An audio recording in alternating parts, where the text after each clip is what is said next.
Hi, folks. So I'm actually really excited about this particular video. I have spent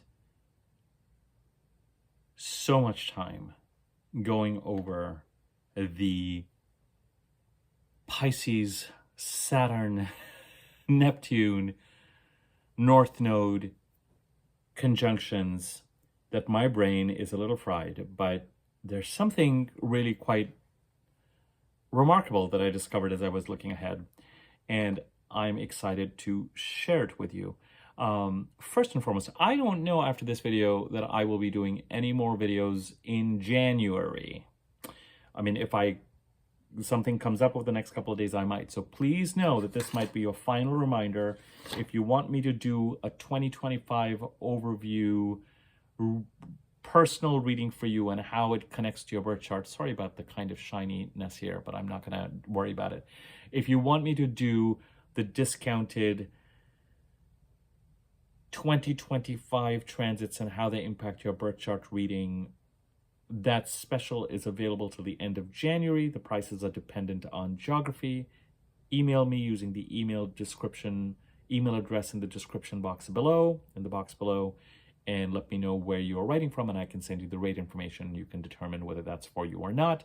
I need to hear from you if you're interested in that by the end of the 31st of January.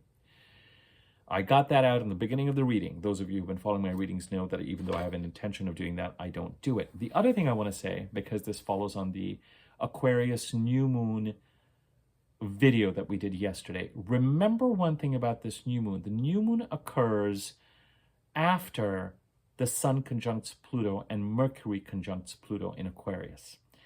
And the Mercury-Pluto conjunction occurred like yesterday, like the day before the new moon, a day or two before the new moon. And so I would encourage you to see and think about this new moon as an opening.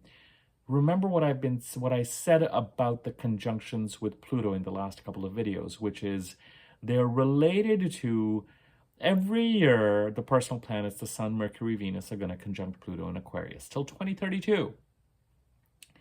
And the first time we had these conjunctions, for the most part, overwhelmingly in Aquarius, was, of course, Jan 20th to Feb 20th of 2024. And so here we have the next round of conjunctions. I think the conjunction of the Sun was around, was it January 19th or something like that? Shall we check? January 21st. And Mercury conjuncted Pluto on the 28th, yesterday. I'm not crazy. Oh, that's good. Even though my hair makes me look like I'm crazy, but that we will discuss that at a later time. And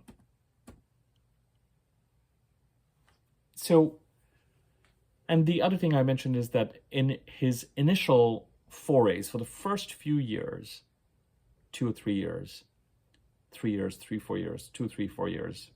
It's a gradual process. But the first few years, Pluto is much more interested in loosening our ties to whatever it is in the house occupied by Aquarius in our birth charts that is holding us tied in such a way that Pluto feels that those connections or those ties or those attachments are not for us.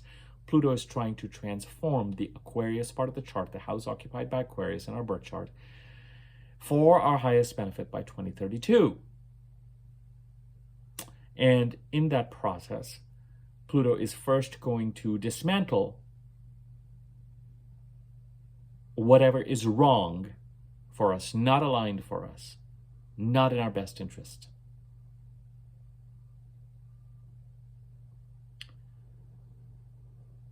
What has kind of gone past its expiry date, is no longer useful, has kind of outlived its utility.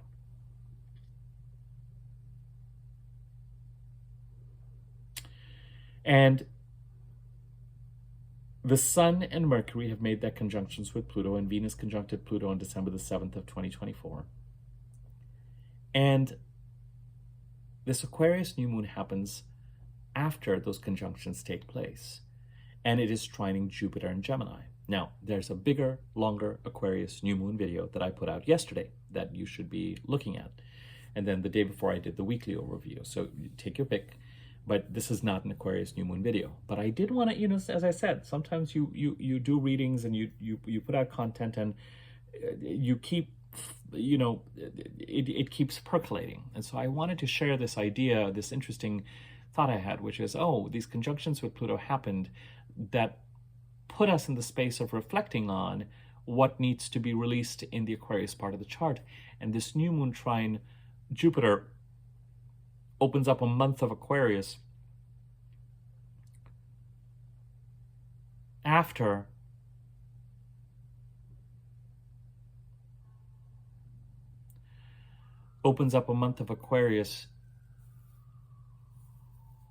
these conjunctions with Pluto occur. So it might be a portal this second time around that we have the personal planets going over Uranus with Pluto in it now permanently, might open up a portal for what is new. It's a gradual process. It's here for a while. Anyway, I will leave you with that thought because I think each of us needs to sit with that kind of information and reflection, looking at our birth chart and looking at the Aquarius part of the chart and what house is occupied by Aquarius and what that might mean for all of us.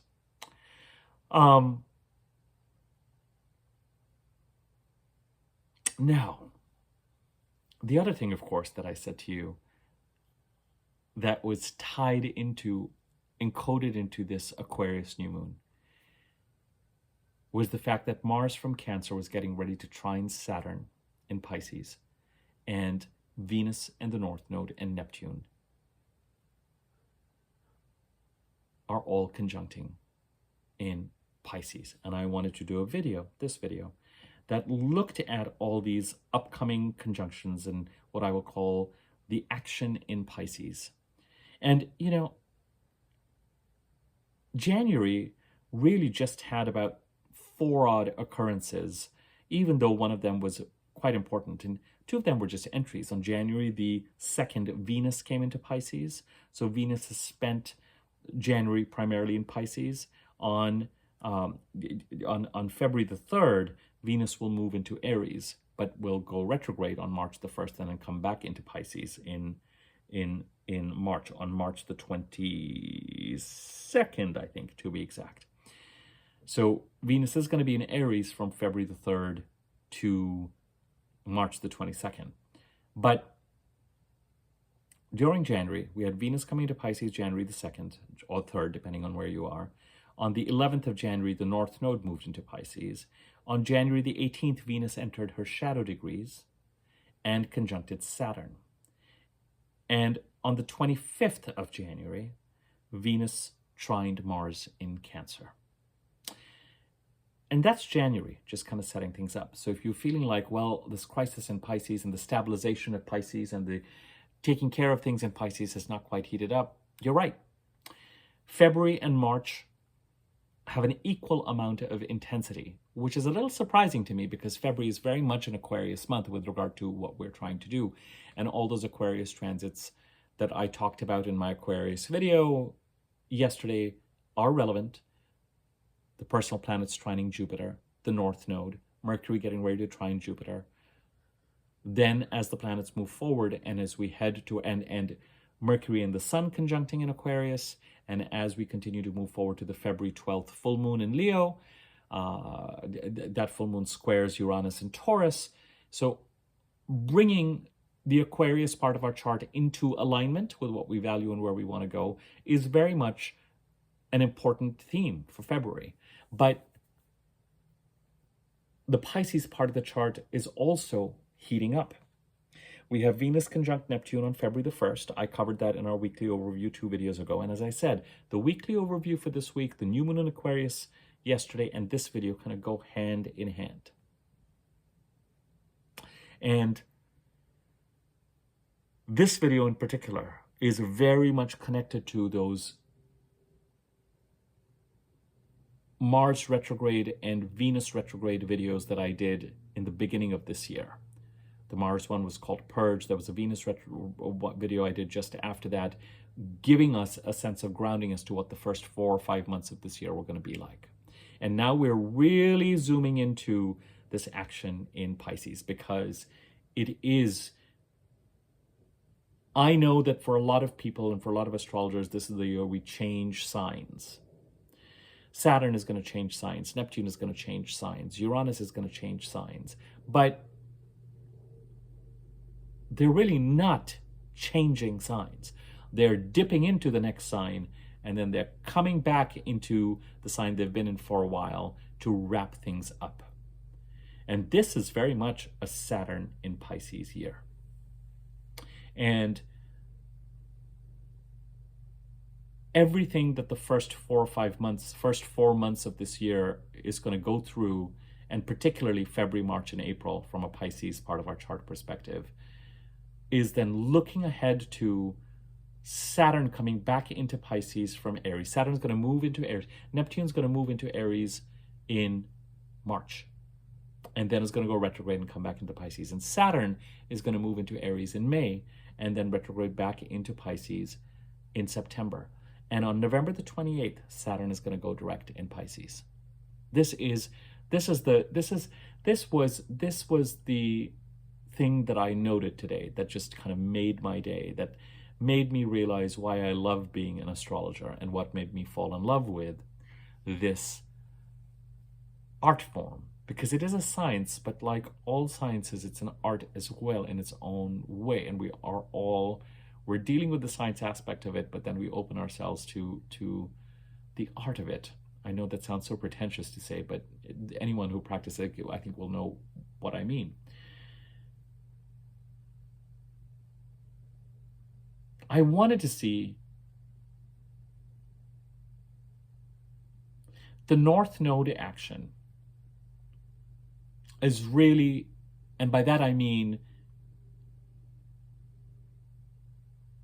during 2025, the personal planets conjuncting the North Node, but more importantly, Saturn and Neptune conjuncting the North Node, are really occurring more in February, March, and April of this year.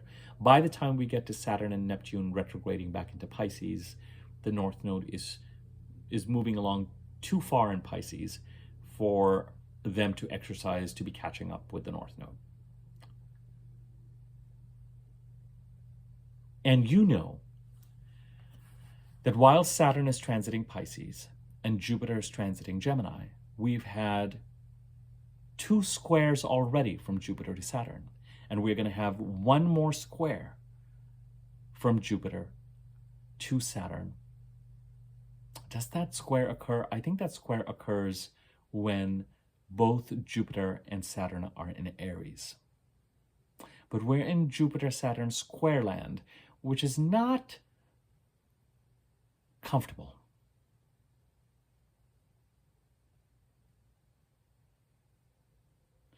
And we're in Venus conjunct Saturn land, which is ambitious, but serious, responsible, uncomfortable when it comes to consequences and long-term contracts and agreements, but might be helping to stabilize the Pisces part of the chart.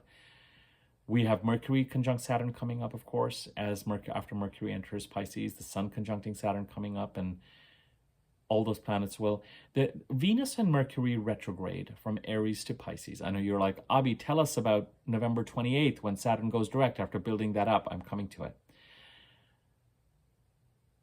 But the other aha that I had after, that cleared things up for me a little bit is that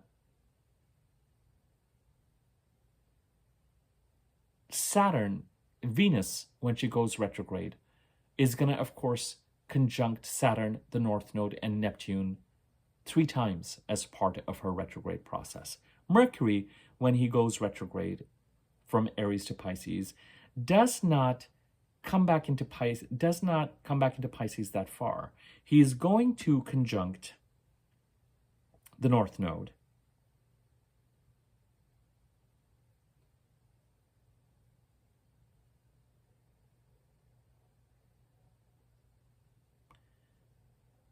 twice. because, and it's interesting, Mercury goes direct on April the 7th. And on April the 6th, he's going to conjunct the North Node. And the North Node will keep moving because the North Node goes backwards and Mercury goes direct on the 7th. So the Mercury North Node conjunction is an important conjunction. It only happens twice, not 3 times, for Mercury. The Mercury retrograde. The Venus-Saturn conjunction is the conjunction on which Venus goes direct. Fascinating. But Mercury does conjunct Neptune 3 times as part of this process. The third conjunction with Neptune for Mercury will happen when they are in Aries. You're like, Abhi, what are you talking about with all of this? It's really, when it comes to Pisces, it's really Venus's retrograde in Pisces. In the Pisces part of the chart, it's looking at our money and our resources and our abundance and our values and what we value and our relationships. That's really what we're stabilizing. Now, you could be stabilizing and constructing and putting plans around and making real and fulfilling ambitions around Venusian endeavors as well. Making money, creativity, artistic, relationships, contracts,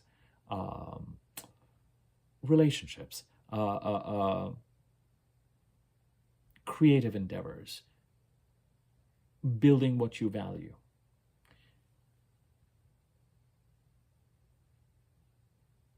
As we continue to move forward into February, March, and April, what is really happening is more and more of the personal planets are continuing to move into Pisces. Venus and Mercury are going retrograde from Aries into Pisces. The Sun is going to be in Pisces. We'll have the new moon in Pisces at the end of February. And all these planets are going to be talking to each other and at different times be conjuncting Saturn and Neptune and the North Node. And it's when you look at, what I don't want this video to become is a series of dates, although it's going to threaten to in a second. But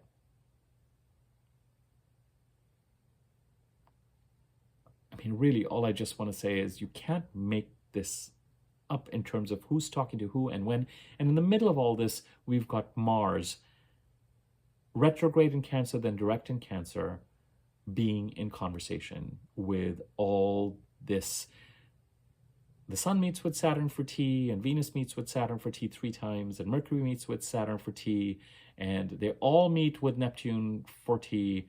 Venus 3 times, Mercury 3 times, the Sun 1 time.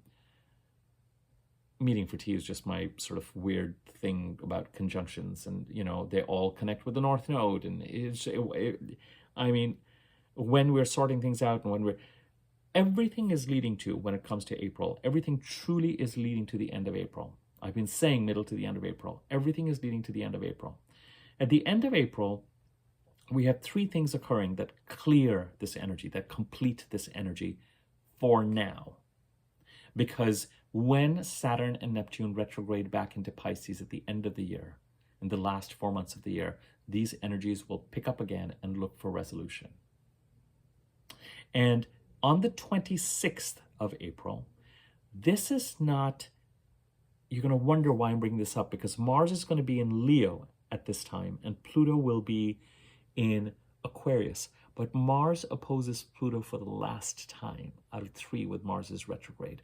And while Mars is not in Cancer, and it's the Mars transiting Cancer portion of his retrograde and direct that really applies to stabilizing the Pisces part of the chart. For some of us, if the Aquarius and the Pisces houses occupied by Aquarius and Pisces are related and connected to each other, and part of what we're stabilizing in Pisces has a bearing on the Aquarius part of the chart. I've been bringing this up over the past couple of days. If you've got Aquarius in the 1st, Pisces in the 2nd, Aquarius in the 7th, Pisces in the 8th, Aquarius in the 9th, Pisces in the 10th, there could be a connection between the month of Aquarius that this new moon has started and bringing that into alignment, and all of this stuff going on in the Pisces part of the chart with all the conjunctions. And February 1st, we've got Venus conjunct Neptune. And February the 3rd, we've got Venus conjuncting the North Node. I mean, we're entering. February and March are surprisingly equally intense when they come to the Pisces part of the chart. I say surprisingly because the sun doesn't move into Pisces till about February the 18th. Mercury moves into Pisces on February the 14th. Neptune conjuncts the North Node on February the 22nd. And Mercury conjuncts Saturn on February the 25th. After Venus is conjuncting Saturn on January the 18th, the next conjunction we're looking to with Saturn, stabilizing the Pisces part of the chart and making things real and concretizing them before Venus goes retrograde, before Mercury goes retrograde. I said to you yesterday in the Aquarius New Moon video, February is a month of moving forward. Move forward to align the Aquarius part of your chart, move forward to stabilize the Pisces part of your chart. And in the middle of all this, don't be surprised if other opportunities are popping up related to the North Node eclipse in Aries coming up on March the 29th, and Uranus in Taurus, and Jupiter in Gemini. You know, don't be surprised if we are focusing on the future, but stabilizing the past at the same time. The emphasis is heavier on stabilizing the past. And in February, we can take action. We have support to take action, and especially as we head to the 25th, because Mercury conjuncts Saturn on the 25th. On the 27th, the Pisces new moon happens. And the nature of the action just goes into, in the Pisces part of the chart, it's as if things go from first and second to fourth or sixth after that Pisces new moon. You know, we are really in action there. What is a little bit disturbing, of course, is that Venus and Mercury are getting ready to go direct. But Venus doesn't come back into Pisces till March the 23rd, and Mercury doesn't come back into Pisces till March the 29th. So it's really kind of interesting. There's a lot in February. We've got Venus conjuncting Neptune on February the 1st, Venus conjuncting the North Node February the 3rd, Neptune and the North Node conjuncting on the February the 22nd, and Mercury conjuncting Saturn on the 25th, and the Pisces new moon on the 27th. After February the 14th, Mercury comes into Pisces, so communication and processing in the Pisces part of the chart and bring that into alignment increases. On the 18th, the Sun comes into Pisces. February is an Aquarius month, but there's a lot going on in Pisces as well. And on February the 9th, don't forget, I covered this in my weekly overview, Mars trines Saturn for the second time. Very stabilizing. Try to take action to stabilize the Pisces part of the chart and to align the Aquarius part of the chart during February as much as you can. You can consider being in forward momentum and movement all the way till March the 7th or 8th or even 10th or so, because Mercury doesn't go retrograde till March the 14th. And yes, Venus will go retrograde, and that will upend things. But Venus is going to be spending a certain amount of time in Aries while she's retrograde in March. Venus doesn't start to come back into Pisces, as I said, till March the 27th. And is it March the 27th? Yes, it is March the 27th. Am I? Oh, Abby. Oh, Abby. Give me a second. Yes, it is March the 27th. And Venus conjuncts Neptune.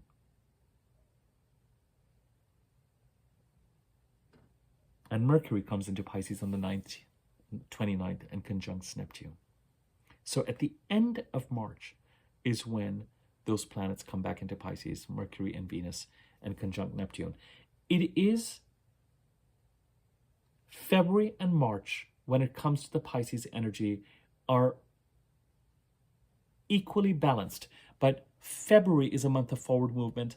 March is a reaction because we've got retrograde planets coming back in. But what's happening during March is it is the month of Pisces. The sun is there.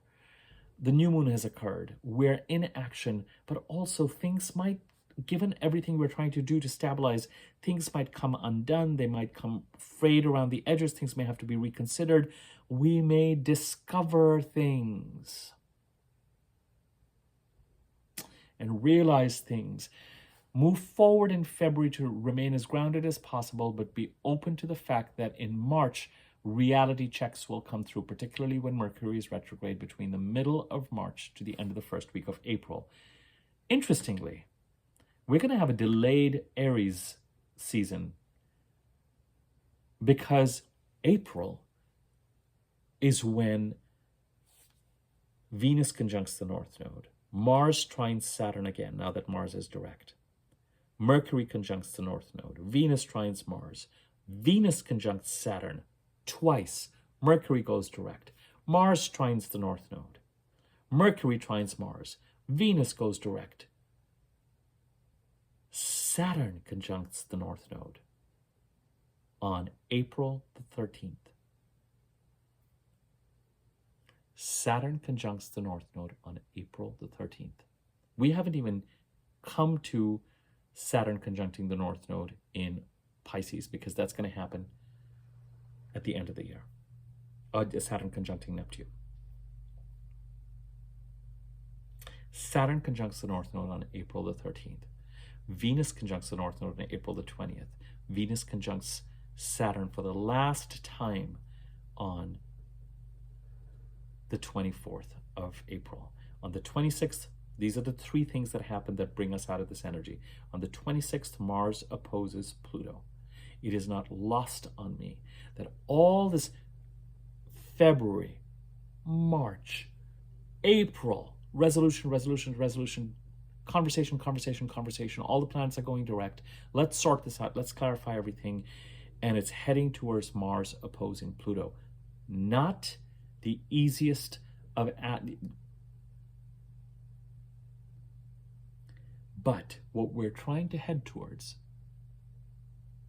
we had a lovely new moon earlier today with the Aquarius new moon. What we're trying to head towards is that Taurus new moon on April the 29th. The Taurus new moon happens and we can focus on the new. On the 30th, the day after the Taurus new moon, Venus moves into Aries.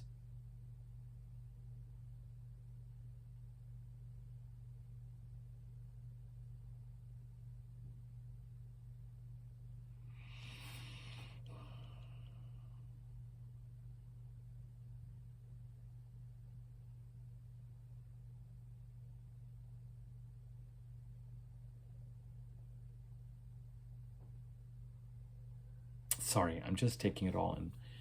On the 28th of November, when Saturn goes direct in Pisces and starts to move towards his final transit through Pisces for the next 28 years,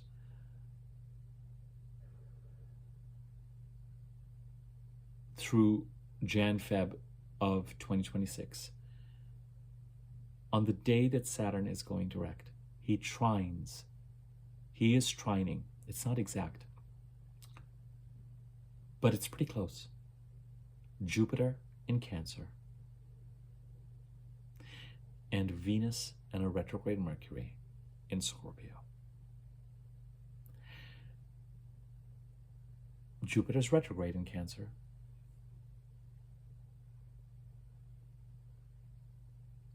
The trine with Mercury retrograde has already happened, but the Venus trine is pretty exact. And when I saw that, I thought, I've been saying to you continually that all these changes, everything that we wanted to address, stabilizing for such a long time, stabilizing the Pisces part of the chart since 2012, since 2016-17, Saturn coming to try and stabilize the Pisces part of 2023, us trying to move forward towards the Aries North Node eclipses, 23, 24, not able to happen. And now, all of a sudden, the universe is like, go for it, go for it, go for it, go for it, go for it. Stabilize, stabilize, stabilize. Move towards what you want. Release what you... It is just as if everything that has been building up has a chance in 2025, with a lot coming up in February, March, and April to really move things, shift things, address things, change things. But as I've said to you, and some of it is going to have an element of anxiety to it, because we may be if we're constructively putting plans around something that has been dormant or something that has been germinating for a long time, then that means that we are leaning into a new way of doing things and we are opening ourselves into possibility. Remember that moving towards our ambitions can also create anxiety. There are a lot of us can resist implementing what we want to implement because it means change. Because it means that we have to start operating in a new and a different way. And it can be exciting, but it means that we know intuitively that we're going to be called upon to operate in a different way. And that is not always comfortable, but the status quo, as I've been saying, is really no longer an option. And as February and March and April go on, a lot of the stress and the fear is going to come from the fact that the status quo simply will not hold. And if you try to just kind of keep going, doing nothing, it's possible that external things will happen to force change. And February is a great month to try and get ahead of that.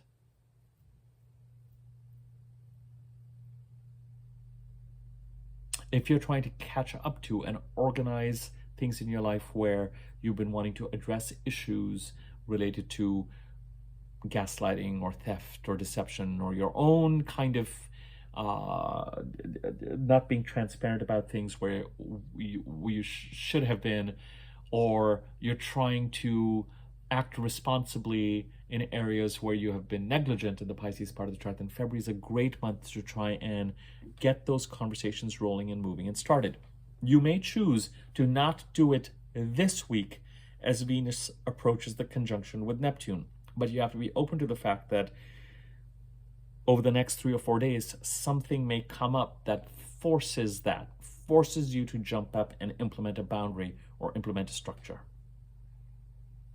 And I think that in some ways, Venus conjuncting Neptune can give you the opportunity nicely to address Neptunian deceptive behavior or start to inquire, put something in motion.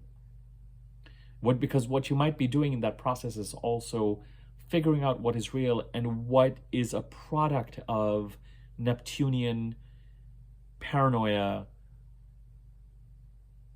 Understandable, because it's very likely that it sits on some fact. But as I've said to you before, when we've talked about the Pisces part of the chart, if you encounter murkiness with some people or a situation in one area, then it becomes very hard not to have that impression of murkiness impact all your interactions and everything that has to do with those particular parties.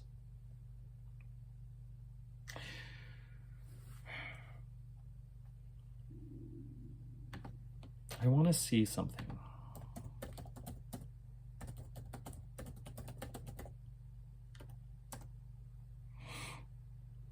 I want to see when Saturn is conjuncting Neptune.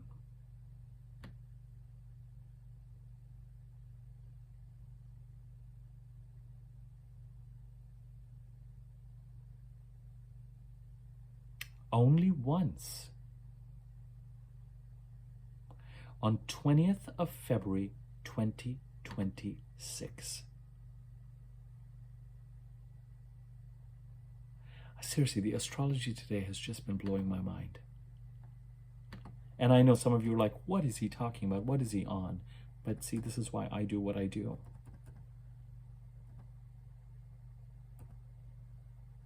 When I say astrology today, I'm talking about the things that I've been looking at, focused on.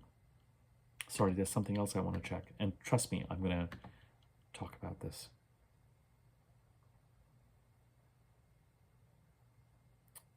my computer's being a little slow. My computer's like, Abby, enough murkiness. Look,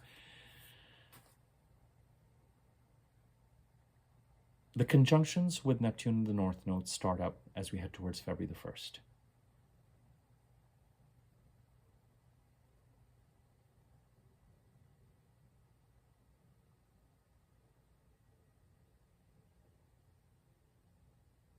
It is very easy for me to interpret the North Node and the North Node eclipses transiting through a certain sign and a certain house in everyone's chart. Neptune, Saturn. What is so puzzling to me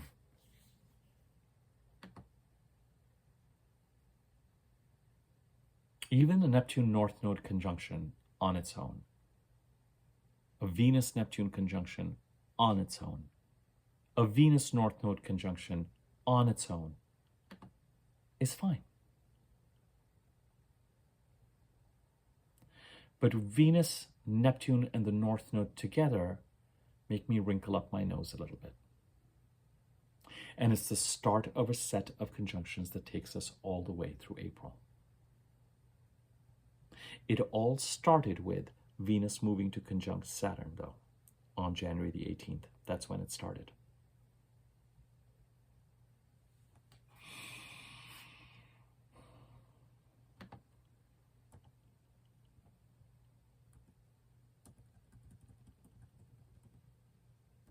Oh, I'm so irritated. I can't find, where is some of this stuff?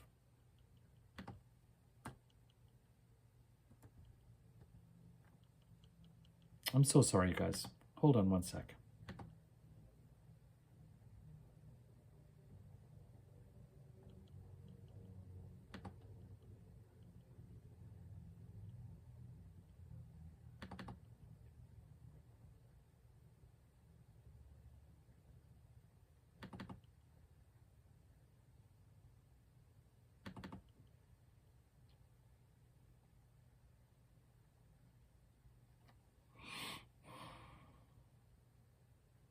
Through this entire process, what I've been maintaining to you is that it's delightful to have Mars trining Saturn and Neptune and the North Node during this entire time. And even the opposition to Pluto, which puts a parenthesis around the energy all the way to the end of April, seems to have a purpose. But when I saw that Saturn going direct, when a planet is retrograde and when it goes direct, especially when a planet, as I said to you, Mercury is going direct on April the 7th, but on April the 6th, the last thing he does as he goes direct is he conjuncts the North Node in Pisces. As I've said to you, Venus as she enters her shadow degrees. So Mercury, when he enters the shadow degrees, his shadow degrees in Pisces, and when he goes direct in that shadow degree and moves forward, the last conjunction he makes is to the North Node, and the North Node is there. When Venus is getting ready to go direct in her shadow degrees, she meets up with Saturn twice in quick succession. When a planet is retrograde, and as it is going direct, it makes a conjunction with a particular planet. That conjunction gives that retrograde a meaning. And if, by the way, when the planet is direct, just before it goes retrograde, it is about to make a conjunction or an aspect, and it is prevented from doing so, that potential conjunction or that aspect that is thwarted at that time also tells us that we've got to go retrograde before we can actually keep that appointment. So Venus conjuncting Saturn, Mercury conjuncting the North Node, Saturn trining Jupiter on November the 28th, and trining Venus. I've been telling you that the potential that we have with this activity through April, and then when it picks up between September and February,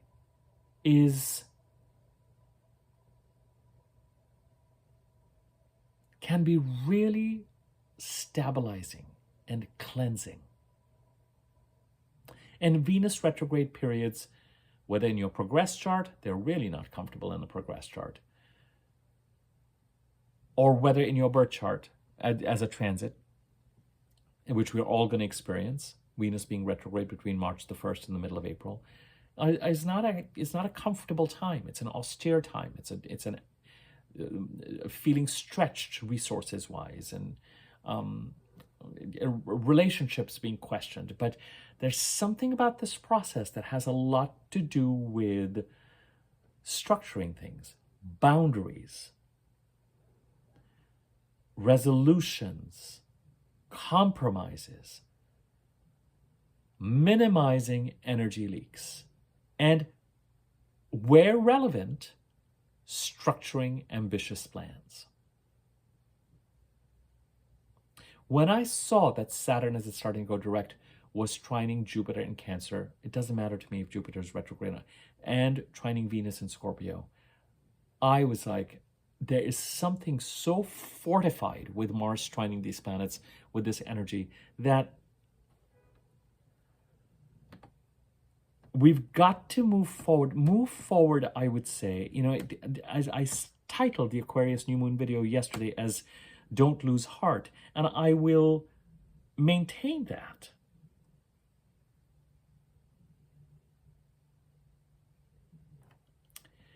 I am getting so annoyed with my note-taking.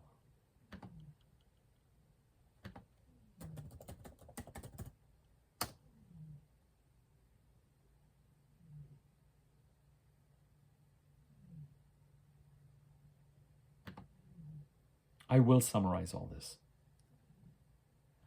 It's funny. It's like the Venus Neptune North Node conjunction. I almost talked more about that on the weekly overview than I'm doing in this video, but I'm going to come to that in a second.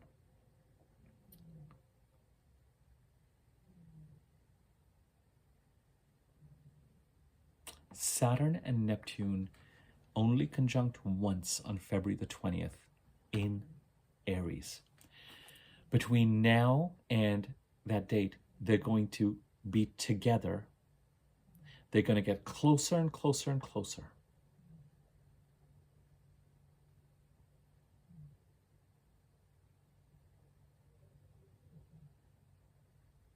Neptune will move into Aries in March, Saturn in May. They'll retrograde back, but Saturn will be behind Neptune. Then Saturn will go direct, Neptune will go direct, Neptune will pass into Aries, Saturn will pass into Aries, and they'll meet on February the 20th. And they both leave Aries at around the same time. Leave Pisces at around the same time. And we will feel, I've been telling you, there's something about stabilizing things, closing things out, ending things in the water signs. And then when Saturn is going direct, this is what I thought was so remarkable. When Saturn goes direct for the last time in Pisces, he gets another trine from Cancer, not Mars, but Jupiter. And he's looking to another water sign, Venus and Mercury retrograde in Scorpio. If you look at your birth charts, I would hazard to say that when it comes to stabilizing emotional matters, financial matters, relationship matters, legacy matters, issues, you might be able to see the three houses occupied by the water signs and see that that's what needs to happen. Now, it just so happens that we connect water signs with emotions and we connect fire signs with ambition. But it's just working out that way, that what we are doing during 2025 is so much of closing things out and retrograding in water signs to finally land in a fire sign. Mars does that by coming into Leo and then opposing Pluto one final time at the end of April. Saturn and Neptune are going to do that as they move into Aries one final time in February. even by the time we get to April, May of 2025, what we're trying to do is wrap things up in the Pisces part of the chart with assistance with wrapping things up in the Cancer part of the chart, so that by the middle to the end of April, we can land more securely into Leo and Aries.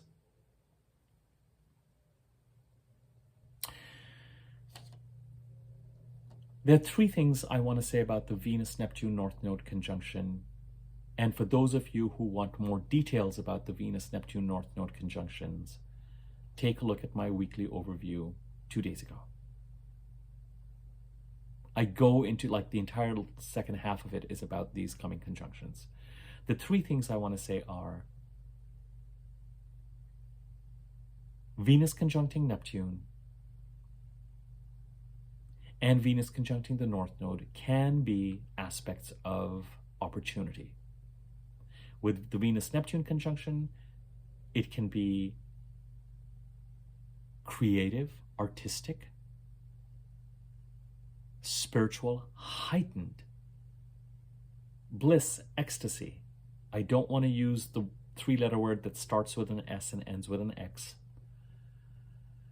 even though it's a commonplace thing, but in terms of romance, the headiness of a Venus-Neptune conjunction, right? Fortunately, this concept has come into play because I think it's an important balancing concept of the fact that chemistry is overrated. But Venus conjuncting Neptune is a certain kind of heady, mystical, surrendering, ecstatic chemistry for those people for whom that applies. Now, it doesn't mean that whoever, wherever, this idea, we're clear about it now than we have been, that if that the same people don't check off all the same boxes. Venus conjunct Neptune isn't an ideal aspect when it comes to partnerships and stability.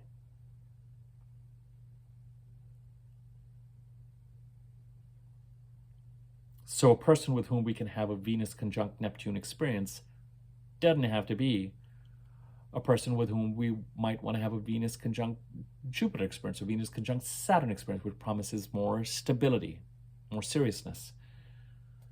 Activities that sit in the 5th house or the 12th house are not activities that sit in the 7th or the 8th houses, which are more about partnership and marriage and building things together and being constructive, as opposed to being recreational, romantic, heady, blissful. But Venus conjunct Neptune, artistic inspiration, music. Venus conjunct Neptune, relationships, our relationship with overall connection, minimizing the ego. Philanthropy that comes with that, therapy that comes with that, healing that comes with that. Venus conjuncting the North Node, what is it in the Pisces part of the chart that you need to lean into and grow into and get something from? It may not be the same thing that this Saturn stabilizing Neptune's influence is about. This is what is so interesting to me. When the North Node eclipses and the North Node moves into a certain part of the chart, we're meant to lean into something and gather from that experience.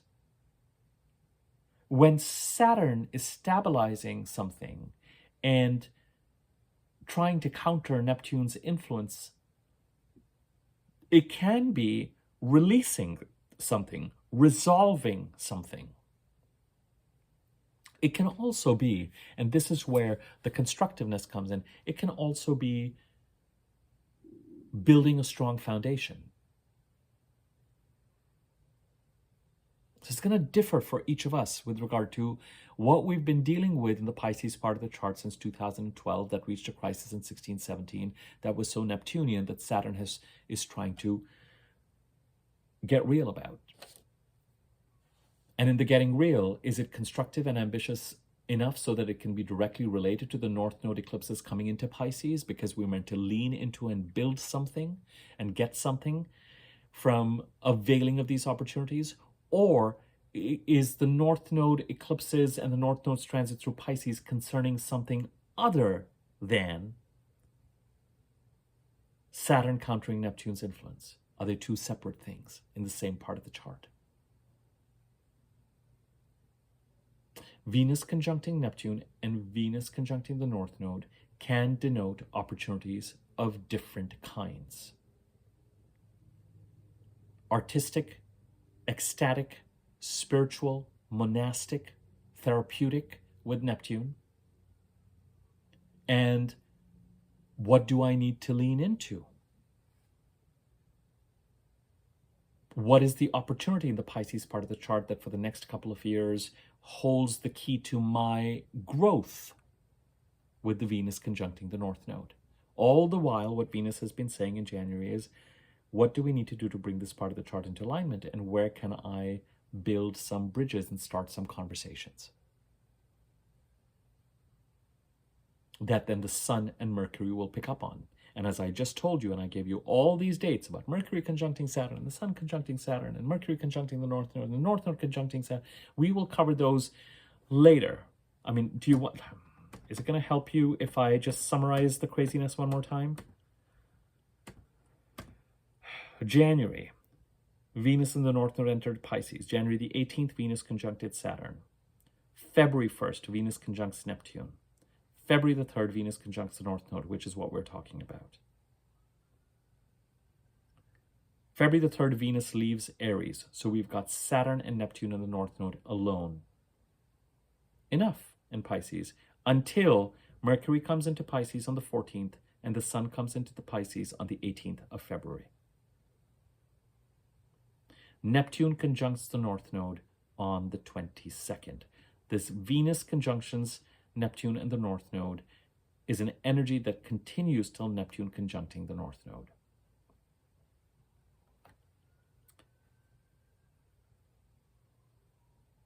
On the 23rd, Mars goes direct in Cancer. On the 25th, Mercury conjuncts Saturn, just before that Pisces new moon.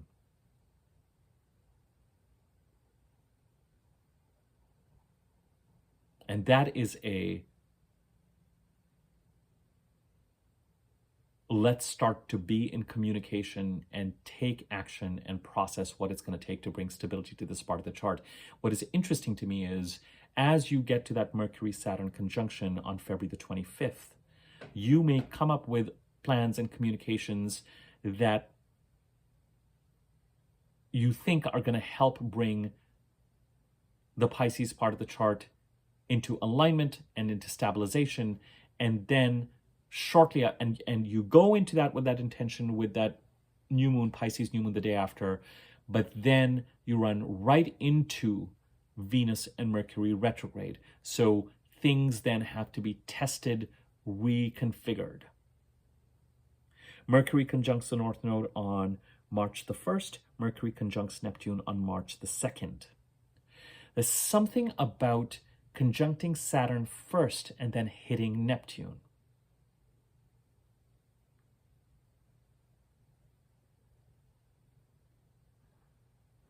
The second thing I wanted to say about, as we head to February the 1st and the 3rd, Venus conjuncting Neptune in the North Node, is the thing that concerns me the most and gives me a bit of a wrinkle in my nose when I consider all this is there a correlation? Is part of what we're meant to lean into in the Pisces part of the chart, is there an element of sacrifice to it with Neptune? Is there something we need to detach from?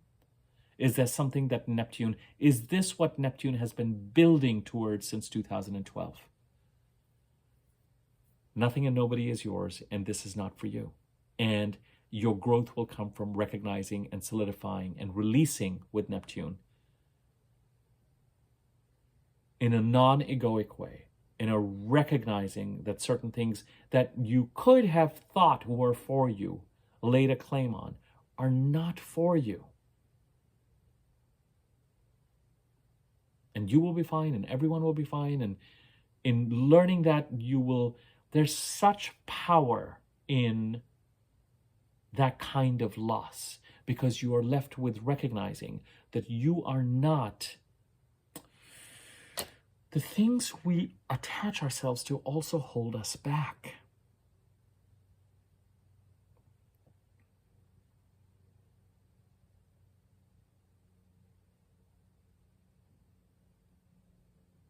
Now, if part of what you're leaning into in the Pisces part of the chart has an artistic or a Neptunian quality, and you're trying to construct something musical, therapeutic, Neptunian, helping the collective, compassion, healing, it could even be spiritual or monastic, kind of isolating yourself, renunciatory, then the Neptune North Node conjunction that we're leading to on February the 22nd could be constructive in that way. This is what you're trying to get out of the Pisces part of the chart. The thing that makes me a little bit uncomfortable with this Venus conjuncting and this Neptune North Node conjunction, I just want you to be very, very aware of and attuned to making sure that if something is for you in the Pisces part of the chart, that Neptune, in a way that makes you uncomfortable, just, as I said, watch your pockets and be ready to set boundaries during February as well. Over the next few days, as Venus moves towards conjuncting Neptune in the North Node on February the 1st and 3rd, because Venus conjuncting Neptune just has a pickpocket quality to it as well. The third thing that I want to say is that if you just want to, with Venus conjuncting the Neptune and these planets conjuncting Neptune, if you want to use that energy to just bliss out,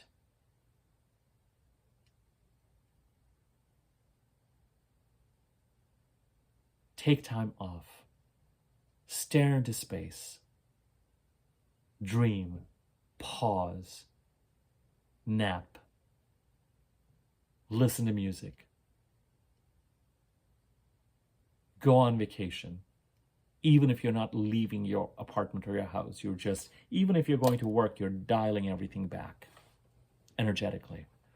Then Venus conjunct Neptune can be an amazing time to do something like that. Just don't do it in such a way that you're neglecting essential responsibilities.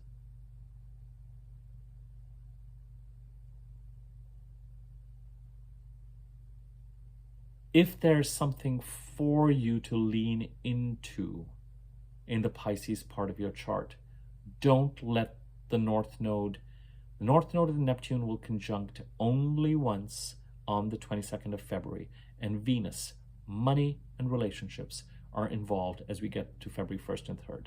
Just make sure that something that is for you is not getting nabbed by someone else. If it is happening in such a way that you feel like, you know what, this needs to be sacrificed and this needs to be released and this is part of the message since 2012, that's fine. Now, these kinds of messages that I'm giving here can be very, please understand, I'm not reading your individual chart. I can't be in conversation with each of you individually to say, what does this mean? You've got to get a sense of this and remain balanced about it. Don't go into Neptunian paranoia.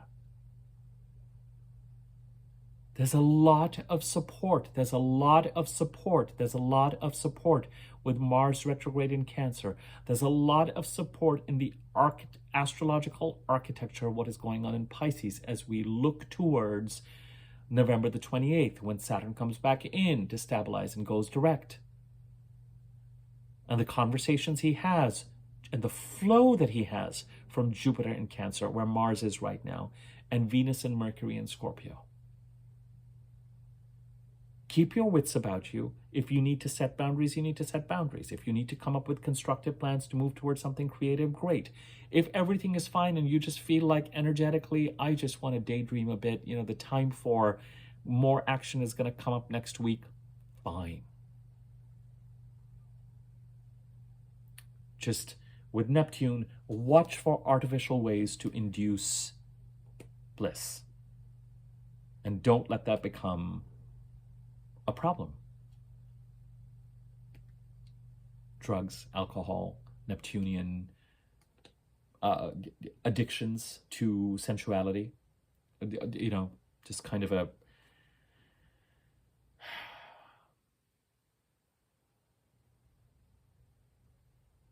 if ultimately what we're all trying to get to when we're born and what we're trying to achieve on a day-to-day basis on some level through certain spiritual traditions, and ultimately is a sense of connection with spirit and the whole, and that kind of ecstatic feeling, then connecting that to us to that feeling is Neptune's task. We still have to exist in the 3D reality. And it's up to each of us to determine and decide that kind of connection and that longing for a connection to that absolute and the strange security that it provides while threatening to make everything that is supposed to make us secure on this planet, you know, kind of give it all out. You know, we've got to develop our own relationship with that energy.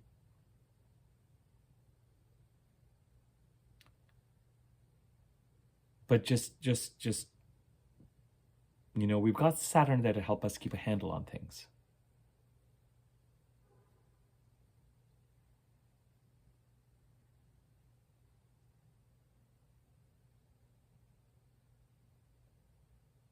For much of February, with Venus conjuncting Neptune and Venus conjuncting the North Node.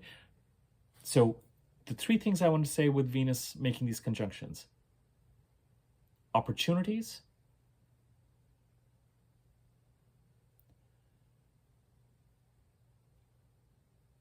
watch out for deception and set boundaries if you need to, and ponder the question as you head towards February the 22nd with Neptune conjuncting the North Node: is your growth and development in the Pisces part of the chart, the house occupied by Pisces, is it related to giving something up or releasing something in the Pisces part of the chart as well? Does it free you in some way? That thing that I said, what we're attached to also holds us back.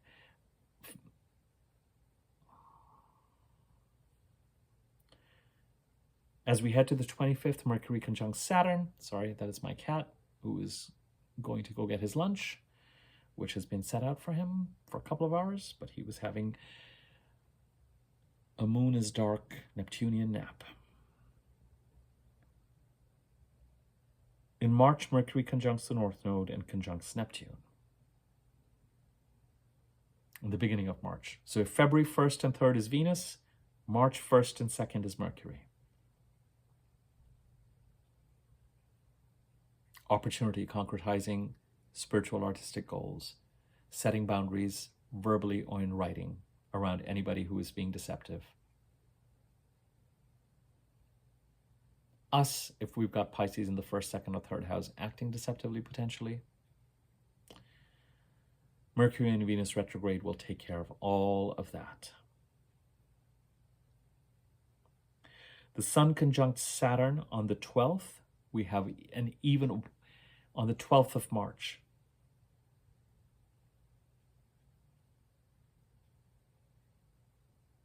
We have the full moon lunar eclipse in Virgo, the opposite sign to Pisces, on the 13th of March. And that's important because it's a reaction to whatever it is that's going on in Pisces. The Sun conjuncts the North Node on the 17th, conjuncts Neptune on the 19th. Venus,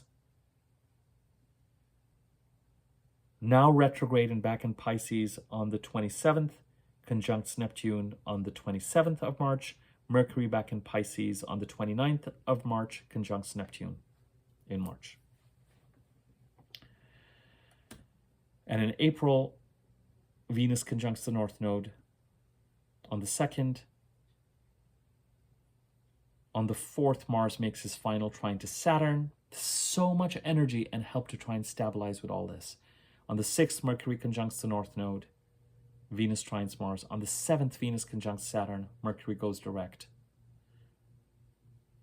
On the 8th, Mars trines the North Node. On the 11th, Mercury trines Mars. On the 12th, Venus goes direct. This is all in April. On the 13th, Saturn conjuncts the North Node.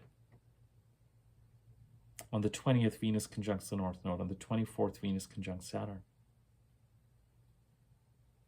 of April. I just wanted to just lay it all out for you.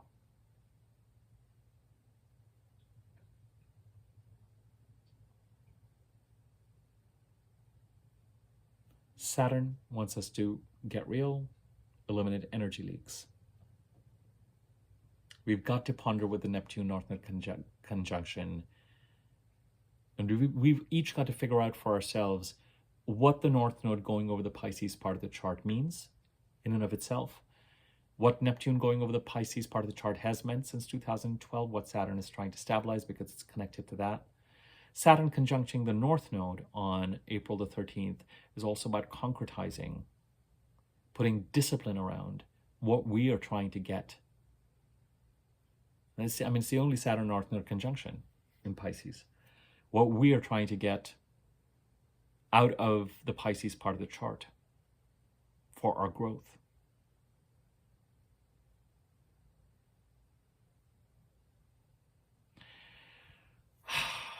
I don't want to keep going on and on and on now. I think we've each got to take a, in February, bringing the Aquarius part of the chart into alignment, and February and March are equally weighed when it comes to stabilizing the Pisces part of the chart. And in April, it's the sort of final fruits of the labor.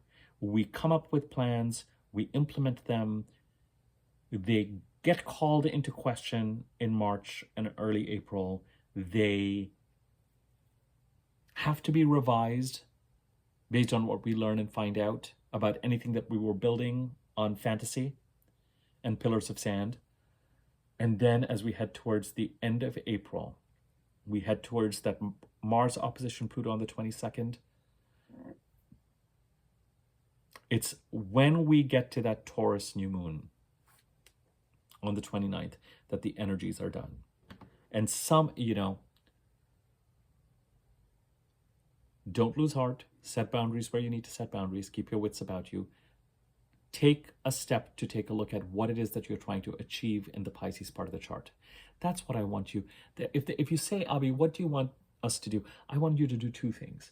One, I want you to get clear on the North Node going over the Pisces part of the chart and what that means typically. Some of you I know are astrology aficionados anyway, or astrologers, and so you can do it for yourself. And please note, I'm not doing this but I do, okay, this is going to sound like I'm building this up for, if anyone wants to avail of the single topic 30 to 40 minute reading to figure some of this stuff out, energies in Pisces, you can avail of that. That is even cheaper than the regular 60 to 75 minute reading. So if you're interested, use the email address in the description part of the box. But the rest of us should take a look at what does it mean to have the North Node eclipses go over the Pisces part of the chart, the house occupied by Pisces. What do we need to lean into there to grow into? And if it's not that is not entirely clear right now, it's okay, because the North Node eclipses are actually going to gain greater momentum after the end of the first week of June. But there's plenty going on with these conjunctions with the North Node that calls that into question. And I think having that awareness of what does it mean typically, as I look at my chart and I see the house occupied by Pisces, what am I going to get by leaning into this in a North Node manner? And what connection could that have to Saturn trying to stabilize Neptune's influence? Is it completely independent, or is there some sort of a connection? And what could that possibly mean? And the second thing I want you to think about is similar to what I want you to think about in the Aquarius part of the chart. What does it mean to me to have this part of the chart aligned? And in the Pisces part of the chart, I would elevate that by saying, what are the energy leaks, be they self-defeating tendencies around putting ambitious plans into action, or be they self-defeating tendencies around setting boundaries? What do I need to do to stop energy leaks in the Pisces part of the chart? Those are the two things that I would start to ask and I would start to work on. And also, if you have been Neptunian in the Pisces part of the chart by being negligent on acting responsibly towards obligations, I would start the process, if you haven't already, to tackle those responsibly. If you decide to wait until next week to do so because you don't want to deal with the Venus-Neptune conjunction, fine. But something may come up in the next few days that may make you wish I'd kind of started this process. While it helps to have Venus in Pisces to initiate those conversations. But Venus has gone through and done her work. We've got to do what we've got to do. Saturn is still there. Mercury is coming in.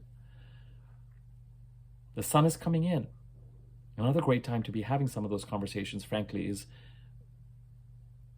when Mercury comes in on February the 14th. I don't want you to have to wait that long.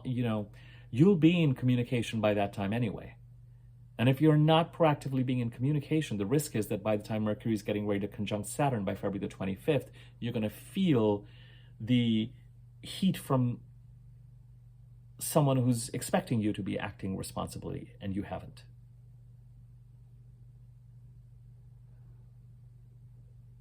I don't feel like I can prepare you more for the next 3 months any more than this.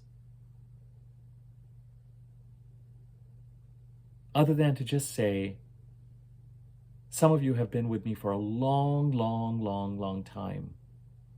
And I don't think that I've ever said something like, the life you're waiting for is on the other side of these next 3 months. And it's not over by the end of April. There's something about it that continues into the end of the year. And there may be energies that continue and things that are festering and blah, blah, blah, blah, blah. But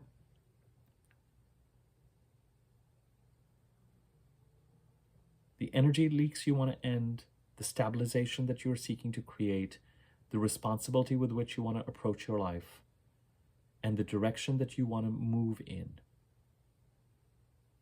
and your ability to move in that direction in a stabler manner is dependent on how you handle the next 3 months and how you embrace the opportunity to create change. And it absolutely may have a chaotic quality at times and a frightening quality at times, because change is challenging. But you can also try and construct that in a way that is minimizing, to the best of your ability, chaos and risk on your end. But the status quo will not hold with this. The sign of Pisces since 2012, but since 2014, 15, 16, 17, has been hosting, when the South Node was going over Pisces in 2013, 14, 15, 16, whichever those exact dates were, there was Chiron there and Neptune there, and now the North Node is here, and we've got Saturn there and still Neptune there. Helpful to have Saturn there.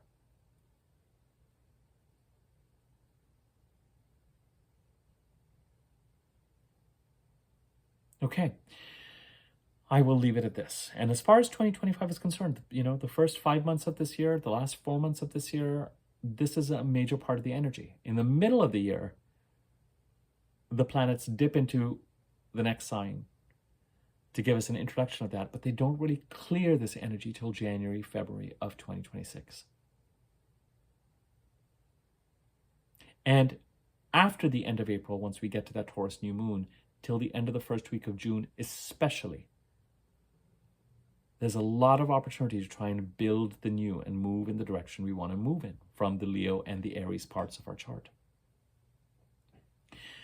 If you're interested in any readings, my regular 60 to 75 minute reading, the single topic 30 to 40 minute reading, the 2025 overview, the 2025 overview is only offered. In other words, you've got to, for the 2025 overview, you've got to get in touch with me by January the 31st, the end of January the 31st. The other readings, of course, are always available. Use the email address in the description box below. Email me there, ask for rates, let me know where you're writing from, and I can get you that information. You can determine what you want to do. Subscribe to my YouTube channel if you haven't already.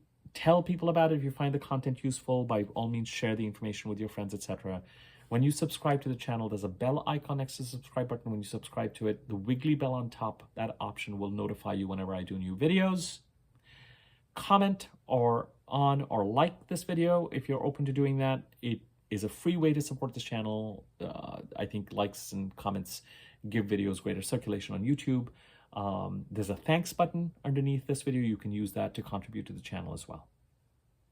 Okay, I will leave it at this. As I said, I don't know that I'm feeling compelled to do any more videos between this one and the 31st. So this could be your last one. If I get inspired to do something, I feel compelled to do something, I might.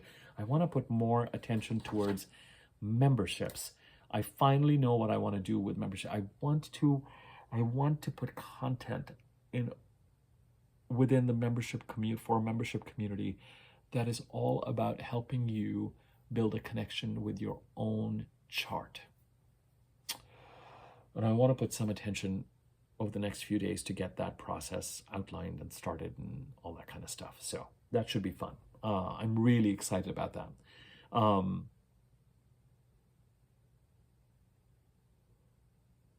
right.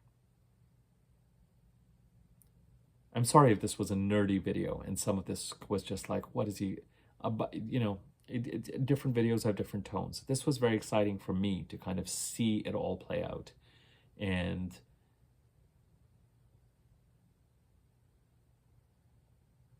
on a more granular level and kind of be amazed at the design of things. So really nice. It even gives a kind of a meaning to Jupiter moving into Cancer and moving into arena where he can move towards trining Saturn as opposed to squaring Saturn 3 times, which is the energy we've currently been in. All right, more to follow, clearly. Take care.